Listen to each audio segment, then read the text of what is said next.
Let me ask you something really honestly. If you trade 2026 the way you traded 2025, what do you think really changes? Because what I saw last year wasn't bad traders. It was the same five struggles showing up again and again. If you felt blindsided anytime during this past year, you weren't alone, but you also weren't prepared. And so what we find today is that the algos, the high frequency trades and all that kind of stuff drive a lot of what's going on in the market. In this video, I want to slow things down and name these problems, not tactics and indicators, but the struggles that quietly sabotage all good traders all year long. If any of these sound familiar, remember, you're not broken. You just need a better structure. I'll show you a chart in just a little bit that shows this. Matter of fact, I will basically flip this over right now and show you exactly what I'm talking about. Let's do TQQQ. So on the daily chart that we see over here, all of these big, huge, long days were basically affected and or the result of the algo or the bot training. I'll explain what I mean about that in just a little bit.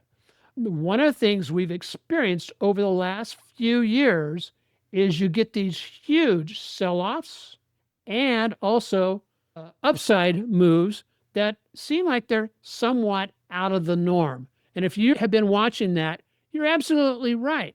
You know that algo-driven trades account for approximately 85 to 90% of the short-term moves and are now executed by machines, not humans, via the high-frequency trading, deliberately hunt clusters where retail traders tend to put their stops. You know why?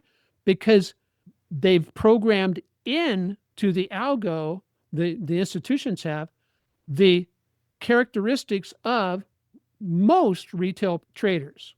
Now, that sounds kind of weird, but I'm kind of old school. And remember when the market makers would go searching for your stops? Remember that? Where they would go searching for your stops, take out your stops, and typically it was because you were putting them in the place where the majority of other traders put them. It's funny because human personality just causes us to act a lot the same. And so what they did was they've replaced the market makers with the trading bots out there. And the trading bots have taken on the characteristics of market makers.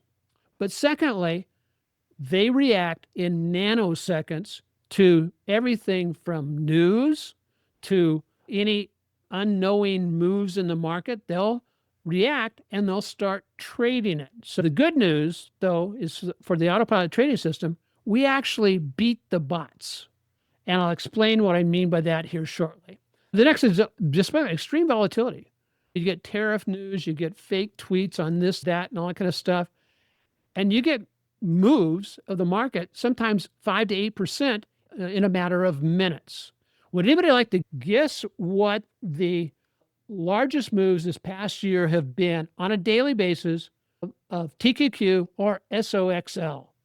The swings on TQQ and SOXL are somewhere between 12 to 25% on a daily basis. Then, of course, I wonder, how often does that happen? Well, during the year, it's happened 9 times with TQQQ, which means about every 29 days, you get one of these big swings that is typically unexpected. It's almost like a black swan event. And 29 times on SOXL. That puts it about 10% of the trading days. We have 237 of them so far this year. About 10% of the days have one of these out of the ordinary type swings. And what happens is the retail traders who just follow the herd and put their stops in the same place the other retail traders put their stops, their math dies in this environment. Volatility kills the unprepared because the bots have been programmed to act like the old days market makers. Then there's emotional overload. FOMO, entries and revenge trades, where I'm going to make up and get back on this, is our number one reasons accounts blew up in 2025. The faster the market moves, the louder your emotions scream at you. And I know that I've had to basically block out the market during the market hours until the final hour. And that's another reason why the AutoPilot traders, we put our orders on Saturday or Sunday when the market is closed. And there's a good reason for that. The bots are asleep. And so we don't get affected with them that as much. And secondly, the bots are also designed to defend certain levels. And it just turns out that those certain levels, I'll save that for a little bit later. Don't let me forget to tell you what levels they defend. Then there's bad timing. Retail breakout traders got destroyed in 2025. Every obvious move failed at institutional order blocks. Then the other reason was lack of structure. Number 5, lack of structure, no clear quantifiable edge. It comes across I'll know it when I see it. Is gambling, not trading. The house will always win in that kind of situation. So without backtesting repeatable structure, you're just hoping. And hope is not a strategy. So let me ask you a question. Do any of these struggles sound familiar to you? If they do, just leave a comment and say, yeah, struggle number 1, 2, 3, 4, or 5 sounds just like me. What are some of the results of those 5 major struggles? So every trader in 2025 fell into at least one of these traps. Some fell into all 5. So inconsistent results. And this is partly due to either system hopping or lack of confidence, lack of using a consistent system, overreaction to volatility. And this equals fear-based decision and hesitation. And believe it or not, I've been trading for 30 years, and the last 20 years have been very successful. And dadgummit, that old fear monster sticks up his head occasionally, and I have to kind of do a soul check, if you will, and go, hey, you doing okay today? Do you even want to be looking at the market today? And the nice thing about what we do with AutoPilot trading, I don't have to look at the market every day. Bad timing. And this equals chasing moves or entering too early or too late. And this is a common occurrence. I know it used to happen to me all the time. I would try to over-anticipate my indicators and jump in just before they turned. And the only problem is if you're following a momentum indicator and it's showing that it hasn't turned yet, there's a good chance it's going to continue to fall. And I have the scars all over my body and in my head that shows that that's the truth. They overthink and make it more complex. And this is just an analysis paralysis issue.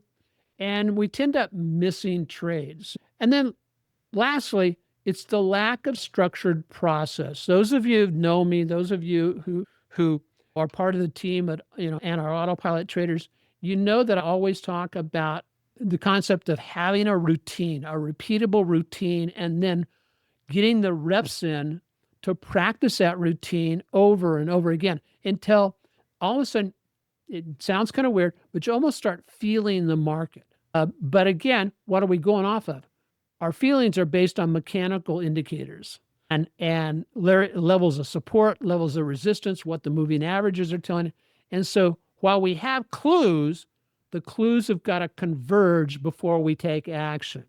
So here's the hard truth. The moment where most traders look away, yet this truth could save their entire year. And the hard truth is basically that the higher algo volume is expected. Now we know it's going to happen. Back about 2022 is when the AI started taking over and started modifying the way trading works. We've already seen how it leads to greater volatility, wider daily moves. And so the volatility cycle does continue. Everything from election uncertainty. We saw how that drove the market, headline-driven swings. And if you're trading the leverage ETFs, the leverage ETF volatility drag that is impacted by this higher volatility in the market, continues to affect longer-term holdings and sometimes makes those leverage ETFs one that you want to basically get your profits and get out. Get your profits and get out. So the thing about it is we have to remember that the higher algo volume, this equals faster, unpredictable moves that will punish the unaware or punish hesitation. The fact is we humans can't keep up with the algorithm unless we know how to set the proper traps that the algorithm or the trading bots will support. Volatility cycles, this equals emotional spikes and inconsistent decisions. Election uncertainties speak for themselves. We're getting ready to go into another election year, right? 2026. I can just imagine it's going to be some really crazies out there.